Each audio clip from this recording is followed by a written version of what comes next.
కోసం ప్రతి తల్లి తన పిల్లలతో భర్తతో ఎంతో ఆనందంగా ఉండాలని ఆ ఉద్దేశంతో ఆ రోజు ముఖ్యమంత్రి నారా చంద్రబాబు నాయుడు గారు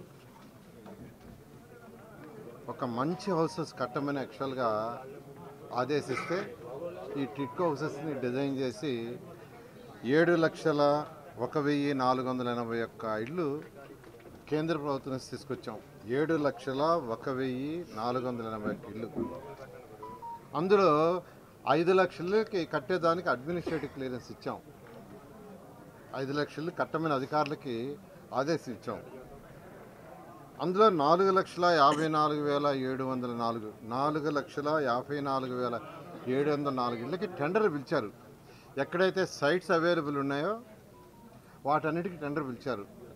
సైట్స్ అవైలబుల్ కాని వాటి కలెక్టర్స్ చెప్పాం, సైట్స్ చూస్తున్నారు. అయితే తెలుగుదేశం ప్రభుత్వంలో ఆ రోజుకే 3,13,832 గ్రౌండ్ అయినాయి. 3,13,832. అయితే వైఎస్ఆర్సీపీ ప్రభుత్వం వచ్చి అసలు ఈ మొత్తాన్ని కంప్లీట్గా నాశనం చేసింది. ఎలా నాశనం చేసిందంటే 2019 అయిపోయేటప్పటికి 90-100% అయిన ఇళ్ళు 77,371 ఉన్నాయి. అంటే 77,371 ఇళ్ళు 90-100% పూర్తయిపోయినాయి.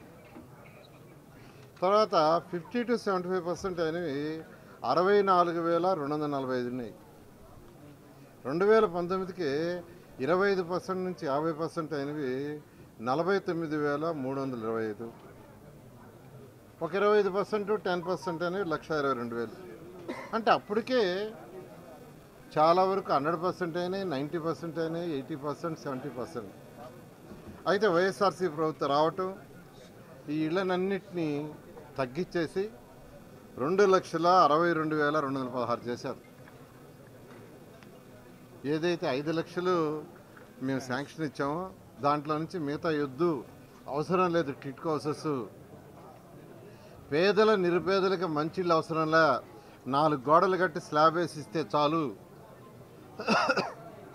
4 గోడలు ఒక స్లాబు అలాంటి ఇల్లు కడితే చాలని టిట్కో హౌసెస్ ఏదైతే 5 లక్షలు మేము శాంక్షన్ ఇచ్చామో దాంట్లో నుంచి తీసేసి 2,62,000 చేశారు.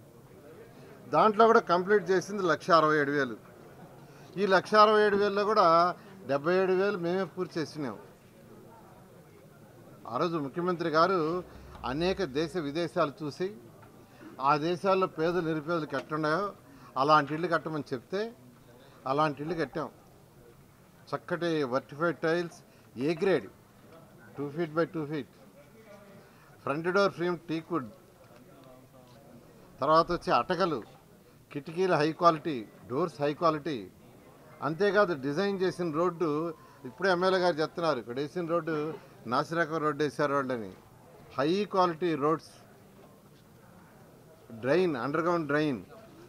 ఇక్కడ ఒక చిన్న అంగన్వాడీ స్కూల్ పెట్టాలని, ఇక్కడ చిన్న షాపింగ్ కాంప్లెక్స్ పెట్టాలని, ఇక్కడ మళ్ళీ ఒక కమ్యూనిటీ హాల్ పెట్టి ఇవన్నీ డిజైన్ చేసాం. ఎక్కడ అర్బన్ హౌసెస్ కట్టినా, ఎక్కడ టిట్కో హౌస్ కట్టినా ఖచ్చితంగా కమ్యూనిటీ హాల్ ఉండాలా. ఏదైనా పెళ్ళిళ్ళు కానీ ఫంక్షన్లు కానీ చేసుకోవడానికి, పిల్లలు చదువుకోవడానికి అంగన్వాడీ స్కూలు, పెద్ద కాంప్లెక్స్ అయితే స్కూల్ ఉండాలా. ఇలా అన్ని వసతులతో యాక్చువల్గా డిజైన్ చేసాం. అయితే 2019లో ప్రభుత్వం మారడంతో వాళ్ళు మొత్తం రాష్ట్రం మొత్తం నాశనం చేశారు. స్కీమ్ కూడా చక్కగా మంచి స్కీమ్ తీసుకొస్తే ఆ స్కీమ్ను కూడా నాశనం చేసి ఈరోజు ఎక్కడికి పోయినా ప్రజలు, పేద ప్రజలు యాక్చువల్గా ఈరోజు సఫర్ అవుతున్నారు. ఈరోజు యాక్చువల్గా ఏంటంటే ఎమ్మెల్యే గారు మన అసెంబ్లీలో క్వశ్చన్ వేశారు, సార్ టిట్కో హౌసెస్ కట్టారు, మన ప్రభుత్వంలో మొదలుపెట్టాం, కట్టాం, తర్వాత ఫెసిలిటీస్ ఏమీ లేకుండా చేశారు అని క్వశ్చన్ వేయటం, దానికి నేను ఆన్సర్ చెప్పటం, దాని మీద ఈరోజు ఇక్కడికి వచ్చాను. యాక్చువల్గా ఇక్కడ సిఆర్డీఏ కమిషనర్ గారు ఉన్నారు, టిట్కో ఎండీ గారు కూడా ఉన్నారు. ఏదైతే ప్రజలు ఈరోజు రోడ్డు కానీ, డ్రింకింగ్ వాటర్ కానీ, ఆ డ్రైనేజ్ కానీ, లైట్స్, తర్వాత ఏదైతే టాయిలెట్స్ నుంచి వచ్చే వాటర్ యాక్చువల్గా దానికి ట్రీట్మెంట్ ప్లాంట్ పెట్టి ట్రీట్ చేసి బయటికి పంపించాలా. అయితే సిఆర్డీఏలో మొత్తం ట్రంక్ లైన్సే వస్తాయి. అప్పుడు దాకా టెంపరీగా అరేంజ్ చేస్తున్నారు. వాటన్నింటి ఇన్స్ట్రక్షన్ ఇచ్చాను. ఈ ఫెసిలిటీస్ అన్నీ కూడా ఒక 3 మంత్స్ టైం నేను అందరికీ చెప్తున్నాను. ఒక 3 మంత్స్ టైంలో మ్యాక్సిమం చేయగలిగిన చేస్తాం. ఎందుకంటే ఖజానా ఖాళీ, ఖజానా డబ్బులు సున్నా, ఏం లేవు. ఖజానా ఖాళీ. ప్రజలు కట్టిన ట్యాక్సులు కూడా, ప్రజలు కట్టిన ఇంటి పన్ను, ప్రజలు కట్టిన వాటర్ పన్ను అన్నీ కూడా ఇష్టం వచ్చినట్టు వాడేశారు.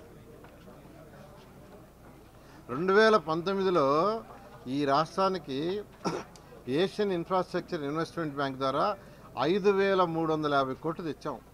2019 5 సంవత్సరాలు అయిపోయింది. అదేంటంటే మున్సిపాలిటీలో డ్రైన్స్కి, వాటర్ లైన్స్కి, వాటికి 5,350 కోట్లు తెస్తే ఈ 5 సంవత్సరాల్లో వాళ్ళు వాడింది 240 కోట్లే. 240 కోట్లే. ఎందుకంటే స్టేట్ గవర్నమెంట్ షేర్ ఇవ్వాలా, స్టేట్ గవర్నమెంట్ షేర్ ఇవ్వక వదిలేశారు. స్వచ్ఛ భారత్లో